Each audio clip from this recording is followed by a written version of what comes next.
According to multiple recent reports circulating across British media and royal watchers worldwide, Prince Andrew is once again at the center of renewed public discussion after what insiders describe as a quiet internal palace review. And while nothing dramatic has been officially confirmed, the timing alone has people asking a simple but powerful question. Why now? Because for months things appeared calm, almost silent, and then suddenly, new scrutiny, new whispers, and new curiosity about what may be happening behind palace walls. Sources claim the review was not publicly announced and may have focused on Andrew's current public role, financial arrangements, and long-term place within the royal structure, which immediately sparks another question. Does this signal change, or is it simply routine housekeeping dressed in mystery? Here, where the story becomes especially interesting, because historically the royal family rarely moves without careful calculation, meaning even something described as routine can carry deeper meaning depending on context, and context right now is everything. Public trust, institutional image, and generational transition are all part of the wider conversation surrounding the monarchy. And when you combine those factors with Andrew's already complicated public narrative, even a quiet review begins to feel significant. Still, it is important to emphasize that no official statement has suggested wrongdoing, discipline, or any dramatic consequence, and responsible coverage requires separating confirmed facts from speculation. Yet the curiosity gap remains wide open. If nothing major is changing, why conduct a review at all? Royal commentators suggest the answer could be strategic optics rather than personal judgment, especially during a period when the monarchy appears focused on modernization, stability, and long-term reputation management. And that leads to another intriguing layer. This may be less about Andrew as an individual and more about the institution adapting to a new era. When viewed through that lens, the quiet nature of the process starts to make sense, because large public announcements can create unnecessary headlines, while subtle internal evaluations allow flexibility without spectacle. But of course, the absence of spectacle often creates even more attention, which is exactly what we're seeing now as analysts, journalists, and everyday viewers try to read between lines that technically haven't been written. Some insiders claim the review could relate to funding structures or security considerations tied to Andrew's status as a non-working royal, topics that sound administrative on the surface, yet carry enormous symbolic weight when attached to a globally recognized family. And suddenly, a paperwork discussion becomes an international conversation. Others believe the palace may simply be preparing for future transitions as senior members gradually redefine responsibilities, which again raises a fascinating possibility. Could this be quiet long-term planning rather than immediate action? That uncertainty is what keeps audiences watching, because human nature is wired to seek closure, and right now closure is in short supply. Adding another twist, public reaction so far has been surprisingly measured, suggesting that fatigue from years of intense royal headlines may be giving way to a more analytical, less emotional tone. And personally, I think that shift toward calmer observation might actually help everyone involved, including viewers who just want clarity instead of constant drama.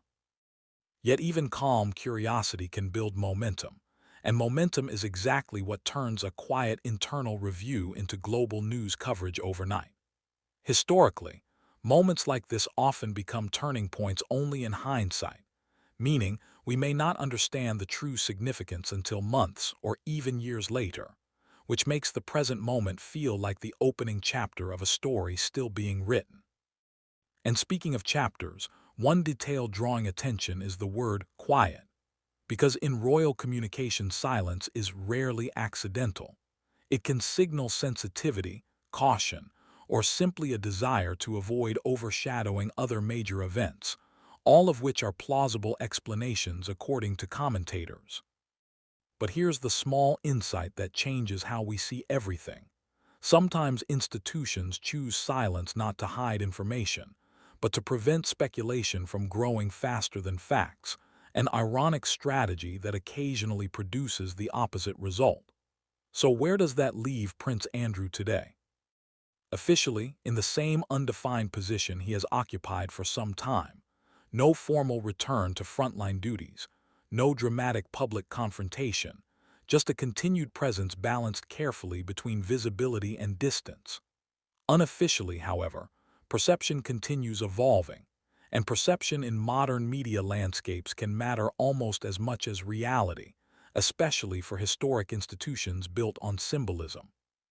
This is where the broader conversation becomes surprisingly philosophical, because the story is no longer only about one individual.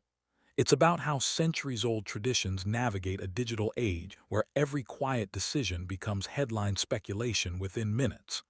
And that raises perhaps the biggest question of all. Can privacy and monarchy still coexist in an era of non-stop global attention?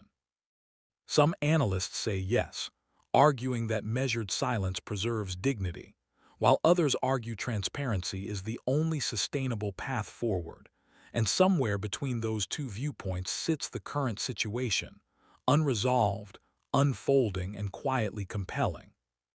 From a purely human perspective, it's hard not to feel a degree of empathy for anyone living under that level of scrutiny, regardless of public opinion, because constant global attention would challenge even the calmest personality, and acknowledging that complexity doesn't require taking sides.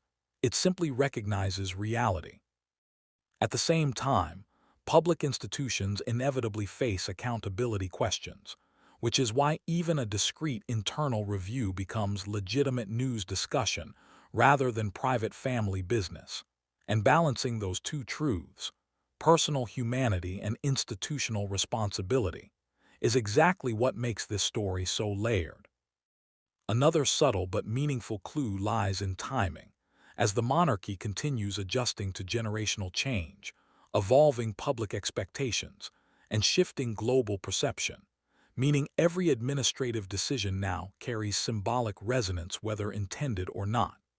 That symbolic weight transforms routine governance into narrative drama, even when everyone involved may prefer quiet normalcy instead. And here's the curious twist that keeps viewers engaged. The quieter the palace remains, the louder the outside conversation grows, creating a feedback loop of silence and speculation that fuels continuous attention without a single dramatic announcement. Whether this review ultimately leads to visible change or fades into history as a minor procedural step remains unknown, but uncertainty itself has become the headline. And uncertainty is powerful because it invites imagination. Personally, I find moments like this fascinating not for controversy, but for what they reveal about institutions under pressure to evolve while preserving identity, a balancing act few organizations manage gracefully over centuries. Still, viewers understandably want concrete answers, and the honest truth is that concrete answers may not arrive quickly, if at all, because royal processes traditionally unfold at a pace measured in years rather than news cycles.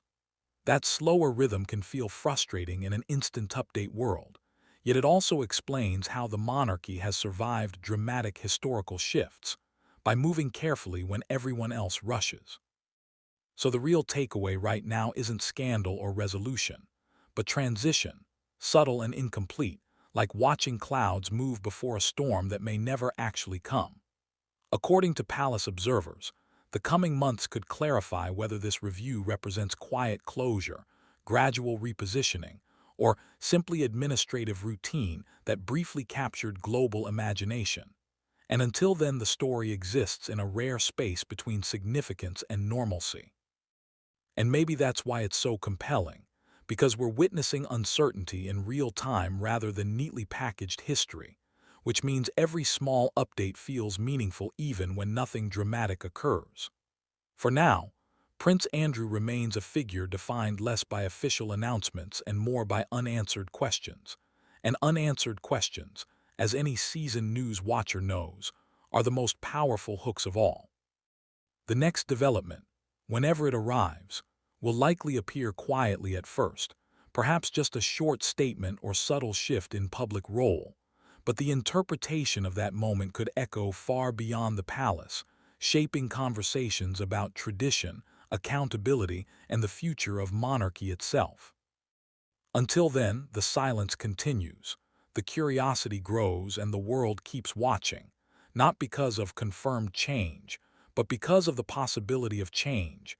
And sometimes in modern media, possibility is the biggest headline there is.